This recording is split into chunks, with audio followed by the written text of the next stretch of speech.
चांदोबा. लेखन आणि सादरीकरण मंजिरी कारेकर.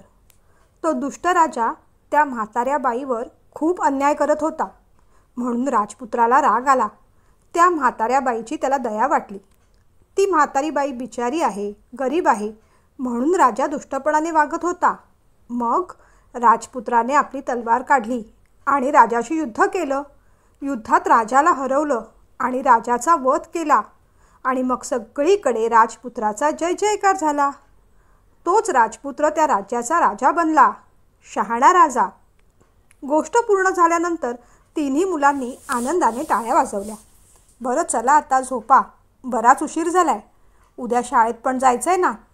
जाईजुई झोपल्या, पण आदिराज विचारात पडला. गालावर हात ठेवून तो आईकडे पाहत होता.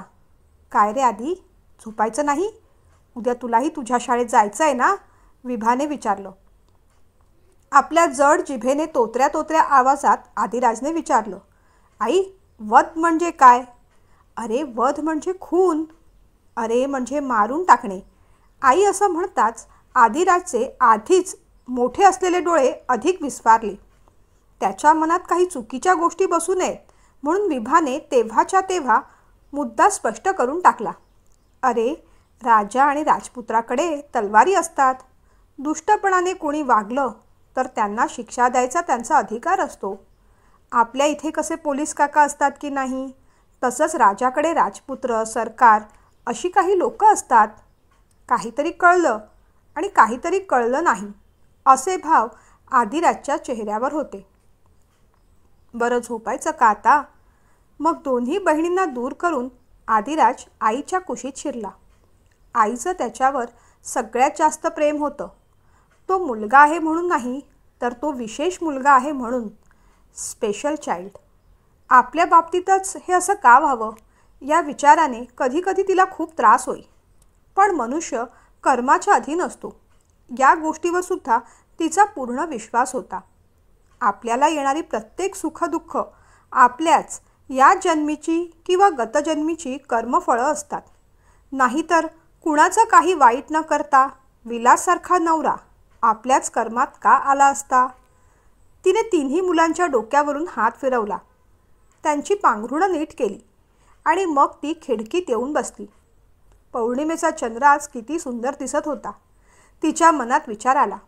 संसाराच्या या धगधगत्या आगीत आपल्या मुलांसाठी चंद्राची शीतलता देणारं आपल्या व्यतिरिक्त कुणीही नाही.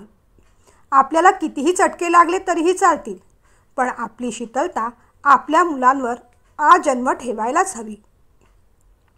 11:15 होत आले तरीही विलासचा अजून पत्ता नव्हता. तिला खरं तर झोप येत होती, पण दारू पिऊन आल्यानंतर विलास जो धिंगाणा घालणार होता त्याचीच ती वाट पाहत होती. कारण त्यानंतर मग त्याला जेवण गरम करून वाढायचं आणि त्यानंतर कुठे तिला झोपायला मिळणार होतं. नक्कीच काहीतरी गेल्या जन्मात आपण खूप चुकीचं वागलं असणार, म्हणूनच हे सगळं आपल्याला भोगायला लागतंय. विचार करायचा नाही असं ठरवून सुद्धा अनेक विचार तिच्या मनात येत होते. तिचा जन्म झाला आणि लगेचच आई वारली. बाबांनी दुसरं लग्न केलं. सावत्र आईने खूप छळ केला. आजी होती म्हणून ती कशी बशी शिकू शकली. सावत्र आईने सतत तिच्या मुलांमध्ये आणि विभामध्ये भेदभाव केला. तिच्या मुलांची लग्न वेळेवर लावून दिली आणि त्यातच बाबा गेले. विभा मात्र मागे पडली. बिचाऱ्या आजीनेच तिच्या लग्नासाठी कुठे कुठे हातपाय हलवले. पैसे नाहीत म्हणून जमलेला साखरपुडा मोडला आणि अशातच कोणीतरी विलासचं स्थळ सुचवलं. विलास चांगल्या कंपनीत नोकरीला होता. मुख्य म्हणजे राहतं घर होतं. आई वडिलांनी घर त्याच्या नावावर करून दिलं होतं. गावची जमीन आणि घर स्वतःसाठी ठेवलं होतं. विलासचं लग्न लावून दिलं आणि ते गावी जाऊन राहिले. विलासचं वाढत चाललेलं व्यसन, रोजची भांडणं यांनी ते कंटाळले होते. गावी जवळच त्यांची मुलगी राहत होती, त्यामुळे त्यांनी तिथेच जाऊन राहणं पसंत केलं. कचाट्यात सापडली ती विभा. लग्न करून दिल्यानंतर 4-5 महिन्यात आजी गेली आणि तिचं मायेचं छत्र हरवलं. सावत्र आईने पुन्हा घरात पाऊल टाकू नकोस असं सांगितल्यामुळे माहेरचा दोर कायमचा तुटला. नवरा मिळाला तो असा विचित्र, विक्षिप्त, सतत तिच्यावर संशय घ्यायचा. त्यामुळे तिला नोकरीसुद्धा करू दिली नाही. घर खर्चाला थोडेफार पैसे द्यायचा आणि बाकी दारूत आणि इतर व्यसनात उडवून टाकायचा.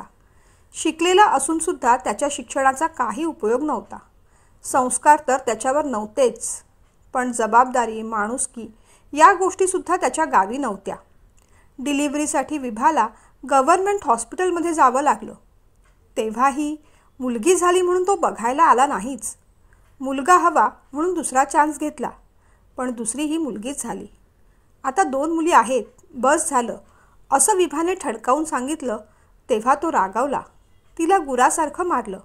मला मुलगा हवा, नाहीतर तुला सोडून देईन, दुसरं लग्न करीन, अशा पोकळ धमक्या देऊ लागला. विभाला वाटायचं की या 2 मुलींना घेऊन घर सोडून जावं, पण जाणार तरी कुठे?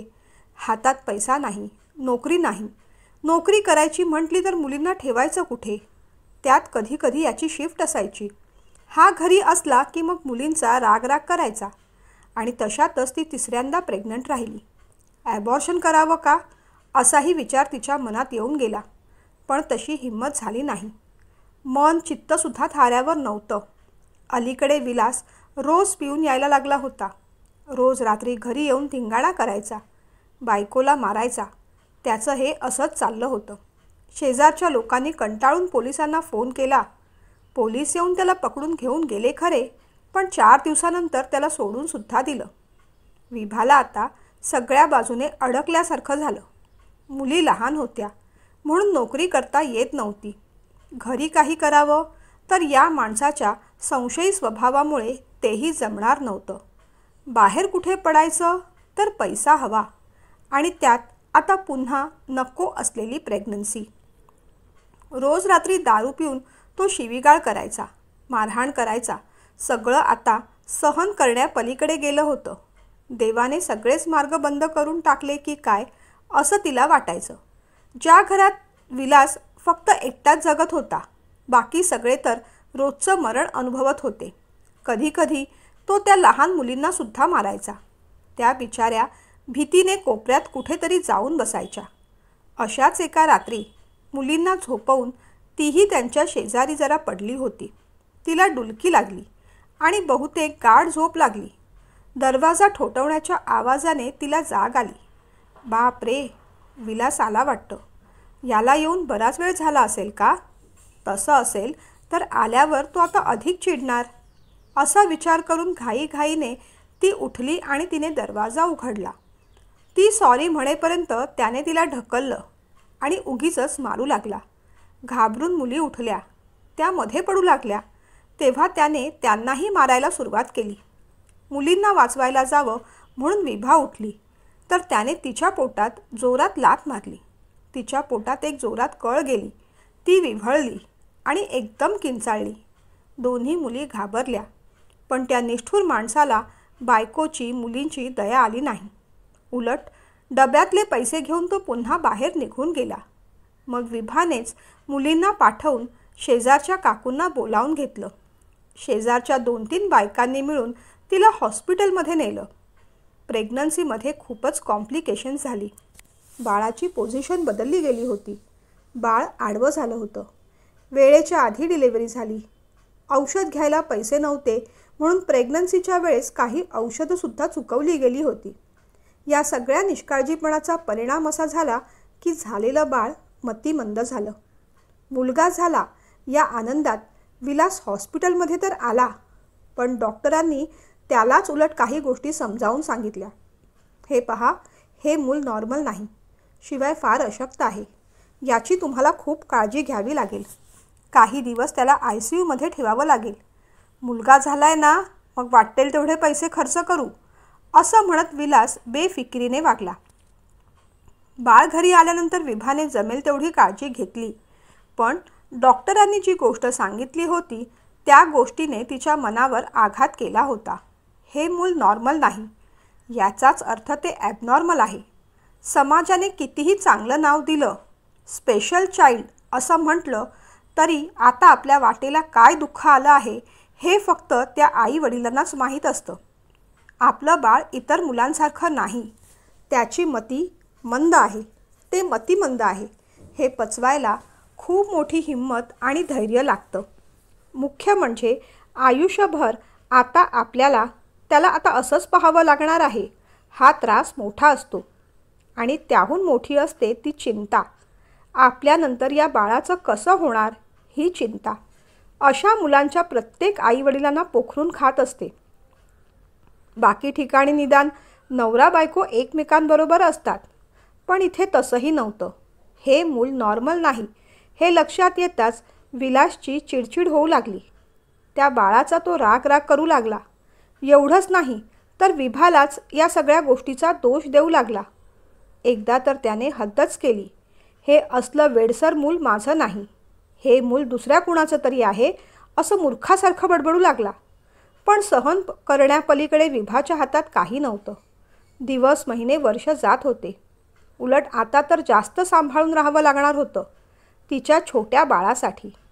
बाळ कसंही असलं तरी आईला ते प्रिय असतं, हवंसं असतं. कधीतरी मुलींना ती शाळेत आणायला जात असे, तेव्हा त्या लहानग्या बाळालासुद्धा घेऊन जात असे.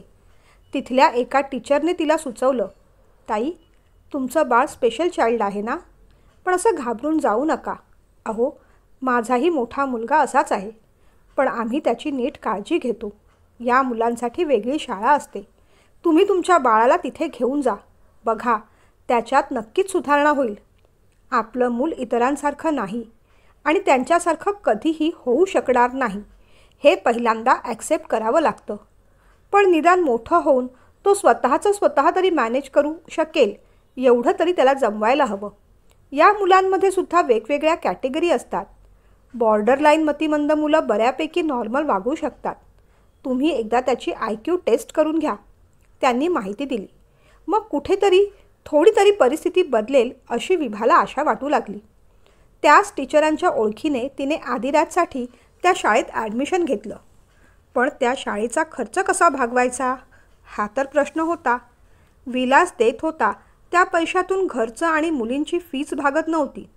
आता हा अजून आणखीन खर्च. एका गोष्टीचं तर निदान झालं होतं की आदिराज बॉर्डर लाईनवर होता, म्हणजे इतर मुलांएवढा नाही, पण बेसिक गोष्टी करण्याइतपत तो नॉर्मल होऊ शकला असता. हीच त्यातल्या त्यात जमेची बाजू होती, पण त्याच्यासाठी अधिक विशेष प्रयत्न करावे लागणार होते. आता त्याला त्या शाळेत नेऊन सोडावं लागणार होतं, आणावं लागणार होतं. त्या व्यतिरिक्त तिथली पुस्तकं, शाळेची फी सगळं पाहावं लागणार होतं. अशा मुलांसाठी डोनेशन्स वगैरे असतात, ती त्याच्याही प्रयत्नात होती. पण एकटीने सगळ्या गोष्टी मॅनेज करता येत नाहीत. शिवाय या सगळ्या गोष्टी ओळखीने होतात. आपण ओळखी वाढवायला जायचं आणि विलासला कळलं तर तो आणखीनच काहीतरी संशय घेऊन बसेल अशी सुद्धा भीती तिला होती. शेवटी मग विलासच्या न कळतच आपण काहीतरी हातपाय हलवूया असा विचार तिने केला. दुपारच्या वेळेस जेवणाचे डबे बनवून देऊ असं तिने ठरवलं. आजूबाजूच्या बायकांनी मदत केली. दुपारचं जेवण हवं आहे अशी आजूबाजूची 4 घरं तिला मिळवून दिली. हा सगळा व्यवहार विलासच्या नकळत होत होता. रविवारीसुद्धा विलास घरी नसायचा. पैसे घेऊन तो बाहेर पडायचा, तो थेट रात्रीच घरी यायचा.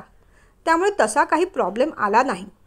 पण एक दिवस तिची चोरी पकडली गेली. डबा घ्यायला एक मुलगा दाराशी आला आणि तेवढंच विलासने पाहिलं. आपल्या मागे हे सगळं काय चाललं आहे असं त्याला वाटलं असावं.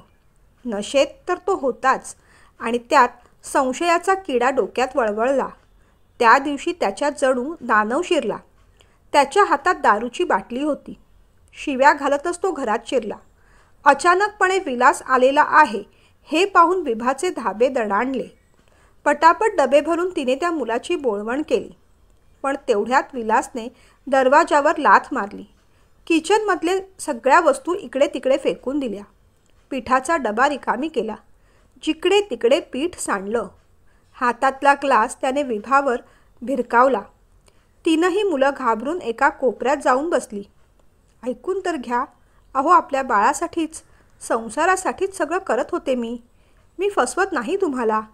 आपल्याला आदिराजची फी भरायची आहे की नाही, आपल्या आदिला शिकवायचं आहे की नाही, मगच तो शहाणा होईल म्हणून तर सगळं करत होते ना. पण या सगळ्या गोष्टी त्याच्या कानावर कुठे पडायला. तो बेभान झाला होता. नीच बाई, म्हणे आपल्या मुलासाठी करतोय आपण. ते माझं मूल नाही, ते तुझं पाप आहे, म्हणून तर तो मुलगा वेडा आहे. तुझं पाप माझ्या माथी मारू नकोस. दारूच्या नशेत या सगळ्या घाणेरड्या गोष्टी बोलायला मात्र त्याला बरोबर सुचत होत्या. शेजार पाजारच्यांना फुकटचा तमाशा झाला. शेवटी मग तिनेच दरवाजे खिडक्या बंद करून घेतल्या. आता जे काय होईल ते या बंद खोलीतच होऊ दे. विलासने काठीने तिला मारायला सुरुवात केली. लाथा बुक्क्या मारल्या. ती कळवळत राहिली. तिला वाटलं, हा आपल्या 2 झापडीचा पण नाही. याला आपण सहज गार करून टाकू. पण जर पोलिसांनी आपल्याला पकडलं तर आपल्या या इवल्या इवल्या पाखरांचं काय होणार? आपल्या आदिराजला कोण सांभाळणार? अशा विचाराने ती माऊली निमूटपणे त्याचा राग आणि मार सहन करत गेली.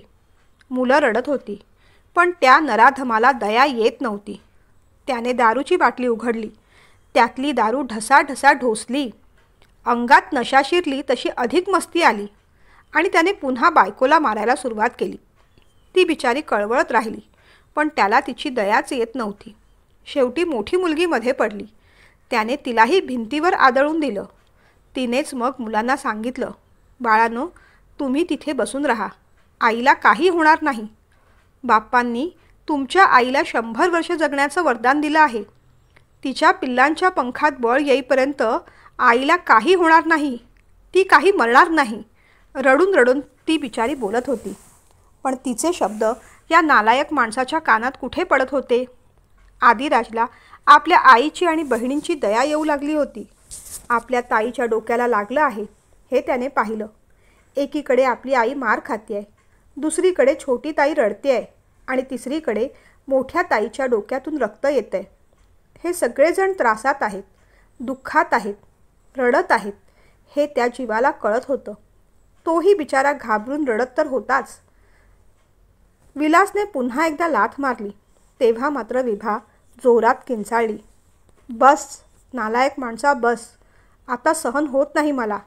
माझ्या या 3 पिल्लांचा विचार मनात येतो. नाहीतर आत्ता या क्षणीच तुला जीवानिशी ठार केलं असतं, स्वतःलाही संपवलं असतं. ती असं बोलल्यावर विलास अधिक भडकला. माझ्याशी उलट बोलायची हिंमत करतेस?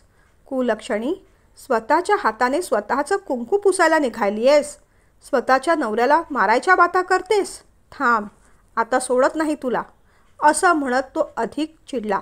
त्याने पुन्हा तिला मारायला सुरुवात केली. काय करायचं आहे असा नवरा आणि काय करायचे असं कुंकू? असा नवरा असण्यापेक्षा तो नसलेलाच बरा. अशा षंढ माणसाची सौभाग्यवती मिरवण्यापेक्षा माझ्या 3 गुणी मुलांची एकटी आई म्हणून जगणं आवडेल मला. खरंच माझ्यातलं पावित्र्य खरं असेल तर तो देव मला आता मार्ग दाखवेलच. ती रडत रडत बोलत राहिली. तिची हिंमत आणि तिचे शब्द त्याला काट्यासारखे टोचले. आपल्या मरणाची भाषा करणारी ही आपली बायको, एवढी हिंमत हिला आलीच कशी? हा त्याचा पुरुषी अहंकार दारूच्या नशेमुळे अधिक बळावला. तो तिच्यावर पुन्हा एकदा हात उगारणार तेवढ्यात रागाने तिनेही त्याला मागे ढकललं. तो मागे जाऊन पडला. मग तर त्या राक्षसामधला मोठा दानव अधिक जागृत झाला. तिला शिवी घालत तो म्हणाला, नालायक बाई, माझ्यावर हात उचललास, आता तुला सोडतच नाही बघ. बाजूला पडलेली बाटली त्याने तिच्या दिशेने भिरकावली. तिचा कपाळ मोक्ष होता होता राहिला. बाटली मागे जाऊन पडली. तिने पटकन आपल्या मुलांना सांगितलं, बाळांनो, बाजूला व्हा, त्या काचा लागतील तुम्हाला. दोघी मुली बाजूला झाल्या. ये आधी, इथे ये, तुला लागेल, मोठी ताई म्हणाली. पण आधी घाबरून तिथेच बसला होता. विभाने त्याच्याकडे पाहिलं. आधी जा, ताईकडे जा बेटा. अरे तिथे काच आहे, ती लागली तर तुला रक्त येईल, दुखेल तुला, मग रडशील तू. जा राजा, जा, ताईकडे जा. घाबरू नकोस, आईला काही होणार नाही. देव बाप्पा आईला काही होऊ देणार नाही. ती सांगत राहिली. पण आदिराज थिजल्यासारखा तिथेच बसून राहिला. त्याच्या डोक्यात आईने सांगितलेली गोष्ट घुमत होती त्यावेळेस, त्या राजाची आणि राजपुत्राची. तो राजा असाच म्हाताऱ्या बाईला त्रास देत होता, तिच्यावर अन्याय करत होता. तेव्हा मग राजपुत्राने त्याची तलवार काढली आणि राजाचा खून केला. मग त्याला आपल्या आईचे शब्द आठवले. आधी त्या काचेपासून लांब हो बाळा, ती काच आहे, लागेल तुला, रक्त येईल, तुला त्याचा त्रास होईल. वेगवेगळे शब्द कानावर आदळल्यासारखं त्याचं झालं. त्याचं डोकं भणभणू लागलं. जा रे राजा जा, बाजूला जा. आई एवढं म्हणेपर्यंत बाबांनी आईचे लांब सडक केस हाताने ओढल्याचं त्याने पाहिलं. केस धरून बाबा तिला फरफटत घराच्या बाहेर काढत होता. आपली आई किती चांगली, आपले बाबा किती वाईट. राजा वाईट, राजपुत्र चांगला. राजपुत्राने तलवार काढून राजाचा खून केला. बस याच गोष्टी मनात सारख्या फिरत होत्या. कसलाही संदर्भ कुठे लागत नव्हता. दोन्ही बहिणी त्याला जवळ बोलवत होत्या. त्या दोघी रडत होत्या. मोठ्या बहिणीच्या कपाळातून रक्त येत होतं. दुष्ट राजाने म्हातारीवर अन्याय केला होता. आपल्या बाबांनी ताईला मारलं. ते आईला मारतात. ते दुष्ट आहेत. पण मी राजकुमार आहे. अचानकच त्याच्या अंगात वीज सळसळावी असं झालं. कुणाला काही कळायच्या आधीच तो उठला. फुटलेल्या बाटलीचा एक मोठा तुकडा त्याने हातात घेतला आणि धावत पळत तो वडिलांच्या दिशेने गेला. काही कळायच्या आधीच त्या बाटलीने त्याने सपासप त्याच्यावर वार केले. पहिल्यांदा विलासलाही काही कळलं नाही, पण थरथरत तो खाली पडला. तेवढ्यात आदिराज झटकन पुढे गेला. त्याच्या पोटावर उसळी मारून त्याने ती बाटली त्याच्या पोटातच खुपसली. काही कळायच्या आधीच हे सगळं घडलं. विलास जोरात किंचाळला. त्याने लाथ मारून आदिराजला खाली पाडलं. तेव्हा विभा कशी बशी धडपडत उठली. तिने पटकन आदिराजला उचललं. आदिराजच्या डोळ्यातला राग बघून तिलाच भीती वाटली. मला वाचव, मला लगेच डॉक्टरांकडे घेऊन चल. रक्तबंबाळ झालेला विलास ओरडून ओरडून सांगत होता.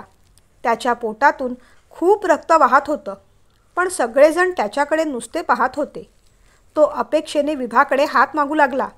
वाचव, मला वाचव विभा. पण विभा जागेवरून हलली नाही. नाही, मुळीच नाही. आज साक्षात यमदेवाने तुला जगण्याचं वरदान दिलं, तरीही मी भांडेन त्यांच्याशी. तू मरायलाच हवास, कारण तू मेलास तरच आम्ही सगळे जगू शकतो. विलास तडफडत राहिला. मग हळूहळू त्याचे डोळे बंद झाले. काही वेळ तो ग्लानीत होता आणि मग आपोआपच श्वास थांबला. दोन्ही मुली घाबरल्या होत्या, रडत होत्या. घाबरला नव्हता तो आदिराज. तो रडतही नव्हता. त्याच्या चेहऱ्यावर एक तेज आलं होतं, विजयाचं तेज. त्याची विजयी मुद्रा हेच सांगत होती की आपण दुष्ट राजाला मारलं. विभाने त्याला जवळ घेतलं. त्याच्या हातातून सुद्धा काच लागल्यामुळे भरपूर रक्त वाहत होतं, पण त्याला रडूही येत नव्हतं. तिने आधी त्याच्या हाताला लागलेली काच बाजूला काढली, त्याचे हात धुतले आणि मग दरवाजा खिडक्या उघडल्या. शेजारी स्वतःच कळवलं. त्याच्या आईवडिलांना पण स्वतःच कळवलं. न घाबरता न रडता. विलासचे आईवडील बहीण गावावरून धावत धावत आले आणि येऊन हा गोंधळ धिंगाणा केला. पोलीस केस झाली आणि अर्थातच पोस्टमॉर्टमसुद्धा झालं. सगळे पुरावे मिळाले. विभाने देखील काहीही लपवलं नाही. आम्ही स्वरक्षणासाठी स्वतःचा बचाव करत होतो आणि त्यातूनच माझ्या लहान मुलाकडून हे असं कृत्य घडलं असं तिने स्पष्ट सांगितलं. त्यात खोटं काहीही नव्हतं. दोन्ही मुलींचा जबाब घेण्यात आला आणि पोस्टमॉर्टमनंतर बॉडी हवाली करण्यात आली.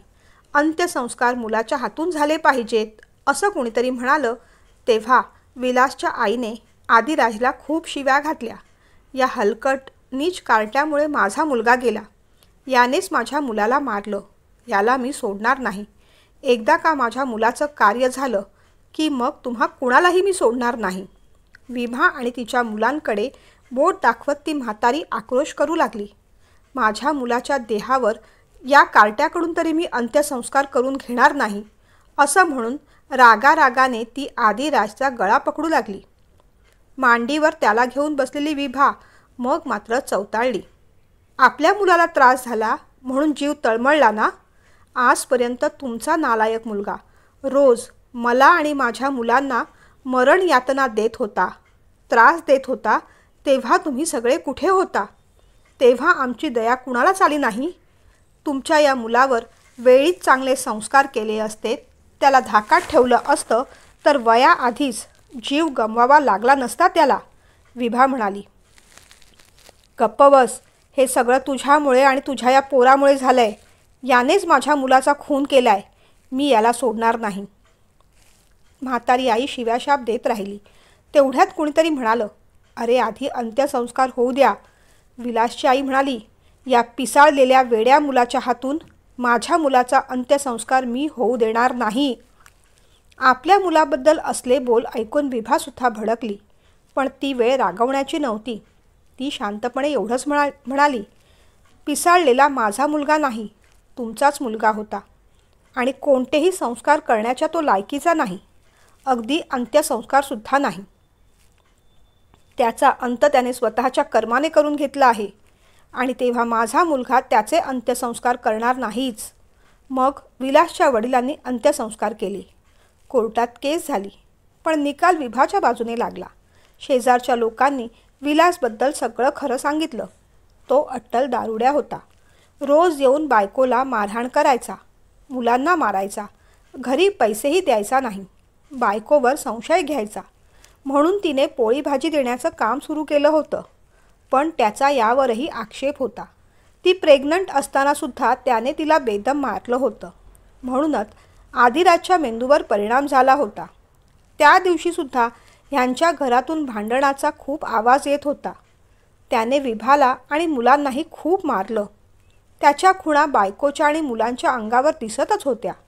मग स्वरक्षणासाठी त्यांनी बचाव केला आणि त्यामुळेच आदिराजने काचेने त्याच्यावर वार केले. कोणत्याही सुडाच्या भावनेने पूर्वनियोजित पद्धतीने हा खून करण्यात आला नव्हता हे सिद्ध झालं. त्याहून महत्त्वाची गोष्ट अशी झाली की आदिराजची बुद्धिमत्ता इतरांपेक्षा कमी आहे. शिवाय मानसिक स्वास्थ्यसुद्धा ठीक नाही. या गोष्टी जमेच्या बाजू ठरल्या. त्याला कोणत्याही प्रकारची शिक्षा झाली नाही किंवा त्याला सुधारगृहामध्ये सुद्धा ठेवण्यात आलं नाही. सुनेला आणि तिच्या मुलांना तळतळाट देत विलासचे आईबाबा आणि बहीण गावी निघून गेले. सुदैवाने घर विलासच्या नावावर असल्यामुळे आपोआप नॉमिनी म्हणून विभाच्या नावावर झालं. त्याच्याच कंपनीत त्याच्या जागेवर तिला नोकरी मिळाली. दारू पिऊन ऑफिसला तो नेहमीच लेट यायचा. त्याचं कामही बरोबर नसायचं. अशा सगळ्या तक्रारी होत्या.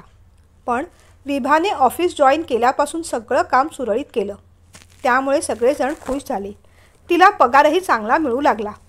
तिने मग मदतीसाठी एका मावशींना कामावर ठेवलं. त्यामुळे आदिराजला शाळेत घेऊन यायचं आणि सोडायचं हे काम त्या मावशी करायच्या. मुलीसुद्धा मोठ्या झाल्या होत्या. त्याही आईला मदत करत, आपल्या धाकट्या भावाची काळजी घेत. विभाने तिच्या घरात विलासचा एकही फोटो ठेवला नाही. त्याची आठवण काढली नाही की त्याच्या नावाने श्राद्ध केलं नाही. हे घर त्याच्या आईवडिलांचं असलं तरीही त्यावर तिचा हक्क होता, तिच्या मुलांचा हक्क होता. त्या सगळ्यांनी इतकी वर्ष त्रास सहन केला होता. पण हे सगळं असं असलं तरीही तिच्या या घरातल्या विलासबरोबरच्या आठवणी वाईटच होत्या. ज्या माणसाच्या नावाने आपण मंगळसूत्र बांधलं त्याने फक्त आणि फक्त आपल्याला त्रासच दिला. इतका त्रास दिला की त्याच्या मरणाची आपल्याला प्रार्थना करावीशी वाटली. त्याच्या मरणाचं दुःख झालं नाही. त्याने दिलेला त्रास विसरणं तर शक्य नव्हतं.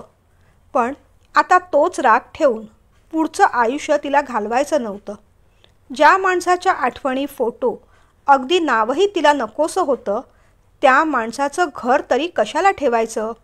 या घरासाठीच जाताना विलासच्या आईवडिलांनी तळतळाट दिला होता. तो आपल्या मुलांना लागू नये. आपण त्यांच्या मुलाला नाकारलं. मग त्याची ही शेवटची वास्तू तरी आपल्याला कशाला हवी. खूप विचार करून तिने मग निर्णय घेतला. ते घर त्याच्या आईवडिलांच्या नावावर केलं आणि ती छोट्या भाड्याच्या घरात राहायला गेली. सुरुवातीला खूप त्रास झाला, पण निदान कोणत्याही प्रकारचे उपकार आपण घेतले नाहीत या भावनेने ती कृतकृत्य झाली. सगळ्या वाईट कर्मांची आणि वाईट माणसांची बंधनं आपोआपच तुटून गेली. तिने आपल्या मुलांकडे लक्ष द्यायला सुरुवात केली. दोन्ही मुली चांगल्या शिकल्या, नोकरीला लागल्या. दोघींनी मिळून छोटंसं घर घेतलं. विभाही आता थकली होती. तिला आदिराजची सतत काळजी लागून राहायची. आदिराजला तिने किराणा मालाचं एक छोटं दुकान टाकून दिलं होतं. तो ते व्यवस्थित सांभाळायचा. मध्ये मध्ये बहिणी लक्ष द्यायच्या. एक दिवस अशीच ती शांतपणे बसली होती. मोठ्या मुलीने विचारलं, आई काय झालंय, अशी शांत का. धाकटी जवळ येत म्हणाली, काही दुखतंय का? त्रास होतोय का? डॉक्टरांकडे जाऊया का? पण विभा काही वेळ शांतच राहिली. मग म्हणाली, बाळांनो, आज आयुष्याचा सूर्यास्त जवळ आल्यासारखा वाटतोय. आयुष्यात किती हेलकावे खाल्ले आपण. आपल्या सगळ्यांचं आयुष्य एका होडीत बसलेल्या प्रवाशांसारखंच होतं. आपली होडी एवढीशी आणि उसळणाऱ्या लाटा मात्र अगडबंब. त्या खारट लाटांनी आपल्याला भिजवलं, ओलं चिंब केलं. कितीतरी वेळ बुडता बुडता आपली होडी वाचली. कितीतरी वेळा आपण हिंदकाळलो, पण हरलो नाही. आता सगळं कुठे स्थिर स्थावर झालंय हे पाहून बरं वाटतं. विभा म्हणाली, आई, आपली होडी हिंदकाळली नाही, कारण त्या होडीचा नावाडी तू होतीस. तू आम्हाला कधीच बुडू दिलं नसतंस. तू नसतीस तर आमचं काय झालं असतं कुणास ठाऊक. धाकटी लेक म्हणाली, हो ग राजा, प्रत्येक आईला माझ्यासारखंच नावाडी व्हावं लागतं. पण खरं सांगू बाळांनो, आता मी थकले. आता असं वाटतं शांत झोपावं, इतकं शांत की परत उठू नये. पण ती शांत झोप माझ्या नशिबात आहे की नाही माहीत नाही मला. मृत्यूपर्यंत आणि मृत्यूनंतरसुद्धा आदिराजची चिंता मला सतत सतावत राहणार आहे. काळजीने विभा म्हणाली, आई, कसलीही काळजी करू नकोस. आदी आमचा भाऊ आहे. आम्ही त्याला कधीही अंतर देणार नाही. दोघी बहिणींनी आईला वचन दिलं. खरंच तुम्हा बहिणींचं भावावर असलेलं प्रेम पाहून खूप बरं वाटलं. आयुष्याच्या रखरखत्या उन्हात माझ्या या तिन्ही पिलांसाठी मी चांदोबाची शीतलता देत राहिली. पण आता तुम्ही दोघी त्याच्यासाठी चंद्र व्हा, त्याचा चांदोबा व्हा, एकमेकांचा चांदोबा व्हा. आपल्या मुलींच्या डोक्यावरून हात फिरवत विभा म्हणाली. तेवढ्यात आदिराजची हाक ऐकू आली. आतून तो म्हणाला, आई, ताई, जेवून घ्यायचं आहे ना? मी सगळ्यांसाठी ताट पाणी घेतलं आहे. तुम्ही जेवण गरम करा. मग त्या तिघी उठल्या. आदिराजला बाजूला बसवत आई म्हणाली, आदी, खरंच खूप शहाणा झालास तू. आपल्या बहिणींची अशीच काळजी घे हां. तिघही प्रेमाने राहा. हे बघ आदी, आता आई पण म्हातारी झाली आहे. म्हाताऱ्या माणसांना देवबाप्पा त्यांच्याकडे बोलावून घेतो. आई कधी देवबाप्पाकडे गेली तर रडायचं नाही. आपल्या दोन्ही ताईंची नीट काळजी घ्यायची. विभा म्हणाली, आई आज अचानक काय बोलते असं? हे आदिराजला पहिल्यांदा कळेना. आई आपल्याला सोडून जाणार ही भावनाच त्याच्यासाठी भयंकर होती. आई, तू आम्हाला सोडून कुठे जाऊ नकोस. देवबाप्पाकडे पण नको. आणि तू का जाणार आहेस? मी काही वेड्यासारखं वागलो का? त्याच्या बालबुद्धीला अनेक प्रश्न पडत होते. जे जे प्रश्न पडत होते तो ते निरागसपणे विचारत होता. या सगळ्या विषयाने आदिराजला थोडा त्रास होईल हे विभाला माहीत होतं. पण अलीकडे तिची प्रकृती थोडी नाजूक होत चालली होती. चालताना दम लागत होता. आपल्या दोन्ही मुली हुशार आहेत, समंजस आहेत, शहाण्या आहेत हे तिला माहीत होतं. तिला खरी काळजी आदिराजची होती. आई आपल्यात नाही ही गोष्ट त्याला धक्का देणारी असणार होती. आणि आता आपल्या मुलांच्या आयुष्यात कोणताच मोठा धक्का नको असं तिला मनापासून वाटत होतं. अचानक आलेला धक्का आदिराज कसा पचवेल याचीच तिला काळजी होती. म्हणून आदिराजच्या मनाची तयारी करणं जरुरी होतं. म्हणूनच या सगळ्या गोष्टींसाठी ती हळूहळू आदिराजला तयार करत होती. काय ग आई, माझं काही चुकलं का? बोल ना, मी वेड्यासारखं वागलो का? पुन्हा पुन्हा त्याने आईला विचारलं. नाही रे बाळा, उलट तूच शहाणपणाने वागलास. तू शहाणपणाने वागलास म्हणून तर आज आपण जिवंत आहोत, सुखाने जगतोय. नाहीतर त्या नरकात तसंच खितपत पडावं लागलं असतं. त्या वाईट आठवणींनी तिची जखम पुन्हा भळभळती झाली. सगळ्यांची जेवणं उरकली. तिघही मुलं आईच्या बाजूला जाऊन बसली. हे बघ आदी, आता तू मोठा झालायस की नाही, तेव्हा अजून शहाण्यासारखं वागायचं.